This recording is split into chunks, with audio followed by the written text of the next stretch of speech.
अस्सलाम वालेकुम नाजरीन, आप देख रहे हैं पैगाम औलिया चैनल। लाखों करोड़ों दुरूद व सलाम हुजूर पाक सल्लल्लाहु ताला अलैहि वसल्लम पर और उनकी आले पाक पर। मोहतरम नाज़रीन कराम, आज की इस वीडियो में हम आपके लिए लेकर आए हैं एक ऐसा वाक़या जो आपको हैरत में डाल देगा। जी हाँ नाज़रीन कराम, आज का हमारा वाक़या है एक शराबी के जनाजे का, जिसे सुनकर आपका ईमान तो ताज़ा होगा ही साथ आप हैरत में भी पड़ जाएंगे। यह वाक़या है एक शराबी के जनाजे का और एक अल्लाह के वली का, जिनका नाम हज़रत हसन बसरी रहमतुल्लाह अलैह है।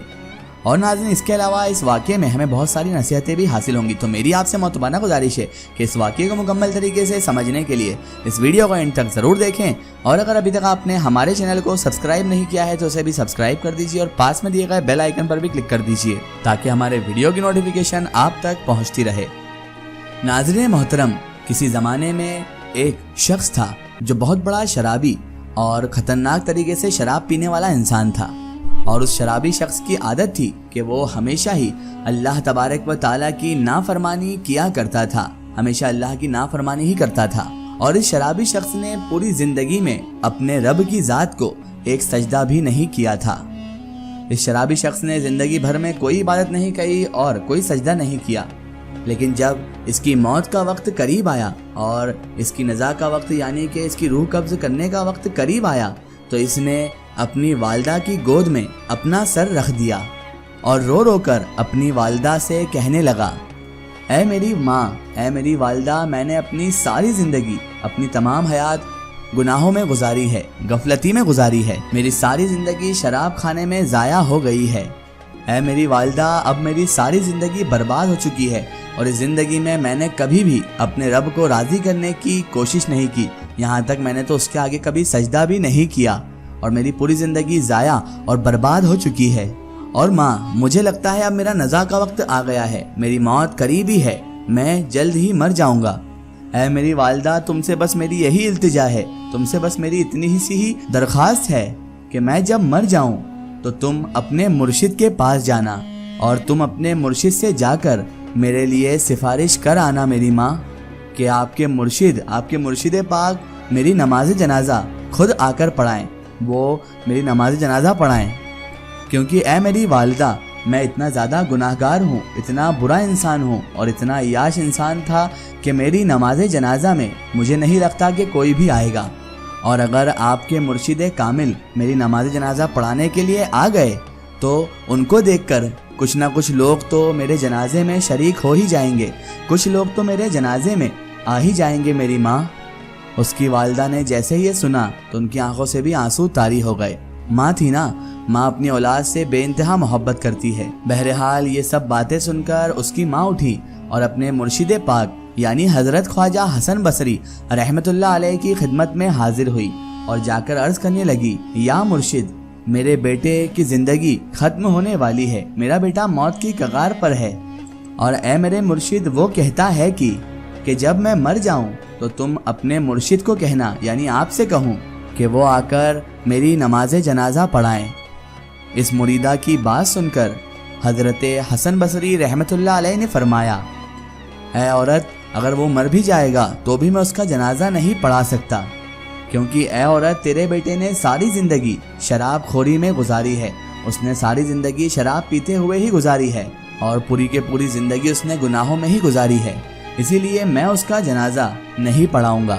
ये सुनकर उसकी माँ, उस शराबी शख्स की माँ, रोते हुए वापस अपने घर आ पहुंची और दोबारा अपने बेटे का सर अपनी गोद में रख लिया और आकर कहने लगी, ए मेरे बेटे, काश तूने ज़िंदगी में एक बार भी मेरी बात मान ली होती तो आज मेरे मुर्शिद कामिल जनाजा पढ़ाने से इनकार ना करते।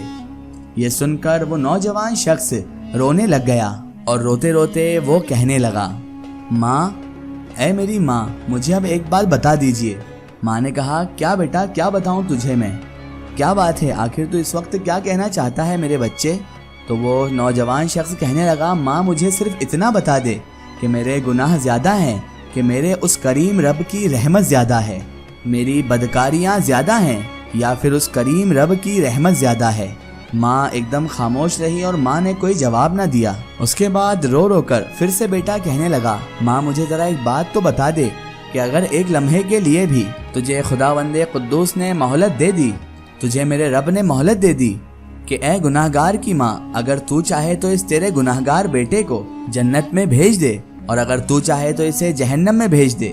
تو اے میری ماں، تو ہی بتا، تو مجھے کہاں ڈالے گی؟ مجھے جنت میں ڈالے گی یا جہنم میں پھینک دے گی؟ تو اس کی ماں کہنے لگی، نہیں میرے بیٹے، اگر مجھے ایک لمحے کے لیے بھی میرا پروردگار، میرا اللہ مہلت دے دے تو میں تجھے جنت کا دروازہ کھول کر اندر ڈال دوں گی، جہنم میں تجھے ہرگز نہیں بھیجوں گی میرے بیٹے۔ تو وہ نوجوان پھر سے رو کر کہنے لگا، اے میری ماں، اگر تو مجھے ایک ماں کی محبت کے لیے ہی جہنم میں نہیں ڈالے گی تو وہ جو میرا اللہ، میرا خدا مجھے 70 ماؤں سے بھی زیادہ محبت کرنے والا ہے، وہ مجھے جہنم میں آخر کیسے ڈال سکتا ہے؟ بس یہ کہتے ہوئے خاصیت الہی میں آ کر آنکھوں سے اس نوجوان کے آنسو نکلے، اور اس کے بعد اس نوجوان کی روح پرواز کر گئی اور اس نوجوان شخص کا انتقال بھی ہو گیا۔ انا للہ و انا الیہ راجعون۔ ادھر اس نوجوان شخص کی ماں زارو قطع رو رہی تھی، اور دوسرا تو کوئی اس کا رونے والا بھی وہاں پر موجود نہیں تھا، اور پھر ادھر کسی نے ان کے ہی گھر کے دروازے پر دستک دے دی۔ ماں نے جب دروازہ کھولا تو سامنے ہی مرشد کامل، مرشد رہنما حضرت خواجہ حسن بصری رحمت اللہ علیہ موجود تھے۔ ماں نے جیسے ہی اپنے مرشد کامل کو دیکھا تو ماں نے ان سے کہا، یا مرشد، آپ نے تو ہمیں منع فرمایا تھا کہ آپ ہمارے بیٹے کی نماز جنازہ پڑھانے نہیں آئیں گے، لیکن آپ تو یہاں پر آ گئے ہیں، اب کیسے آ گئے آپ مرشد؟ تو حضرت خواجہ حسن بصری رحمت اللہ علیہ نے اس ماں سے کہا کہ تمہارے جانے کے بعد جب میں سو گیا اور میری آنکھ لگی ہی تھی تو کسی کہنے والے نے مجھ سے کہا، اے حسن بصری، تو یہاں پر سویا ہوا ہے، ہمارے دوست کا جنازہ پھر کون پڑھائے گا؟ جا میرے دوست کا جنازہ پڑھا کرا۔ اللہ اکبر۔ ناظرین محترم، اللہ تبارک و تعالیٰ کتنا رحمان و رحیم ہے۔ وہ شخص جس نے ساری زندگی گناہوں میں گزار دی، لیکن جب اس نے آخری گھڑی میں اللہ تبارک و تعالیٰ کی محبت میں آنسو گرایا، پچھتاوا کیا، گناہ کا احساس کیا اور توبہ کی، تو اللہ تبارک و تعالیٰ نے اس کے آنسو کے عوض میں اس بندے کو بخش دیا، اس کی مغفرت کر دی۔ سبحان اللہ، واقعی ہمارا رب رحمان و رحیم ہے۔ ایک ضروری اطلاع، اگر آپ بھی کسی بزرگ یا اولیاء اللہ کا واقعہ ہمارے چینل سے شیئر کروانا چاہتے ہیں، اور آپ چاہتے ہیں کہ ہم ان بزرگ کا واقعہ، کرامات یا کوئی معلومات پیش کریں، تو آپ ہمیں کمنٹ میں ان کے بارے میں بتا سکتے ہیں، اور ہمارے فیس بک پیج پر آپ ہم سے کانٹیکٹ بھی کر سکتے ہیں۔ فیس بک پیج پیغام اولیاء کو لائک کریں اور اس پر ہم سے جڑیں۔ آخر میں اللہ تبارک و تعالیٰ سے یہی دعا ہے کہ اللہ پاک رسول خدا صلی اللہ تعالیٰ علیہ وآلہ وسلم کے صدقے طفیل ہم سب کے گناہوں کو معاف عطا فرمائے، اور ہم سب سے جانے انجانے میں جتنے بھی گناہ ہوئے ہیں اللہ تعالیٰ ان سب کو معاف فرمائے، اور ہمیں نیک راہ پر، صراط المستقیم کی راہ پر چلنے کی توفیق عطا فرمائے، آمین یا رب العالمین۔ سو ناظرین، آپ کو یہ ویڈیو کیسی لگی ہمیں کمنٹ میں ضرور بتائیں، اور ہمارے چینل کو سبسکرائب کرنا نہ بھولیں۔ اس ویڈیو کو زیادہ سے زیادہ شیئر کریں اور اسے تمام اولیاء کرام، تمام بزرگان دین کے چاہنے والوں تک ضرور پہنچائیں۔ سو پھر حاضر ہوتے ہیں آپ کے لیے ایک اور بہترین ویڈیو کے ساتھ، تب تک کے لیے خدا حافظ، السلام علیکم۔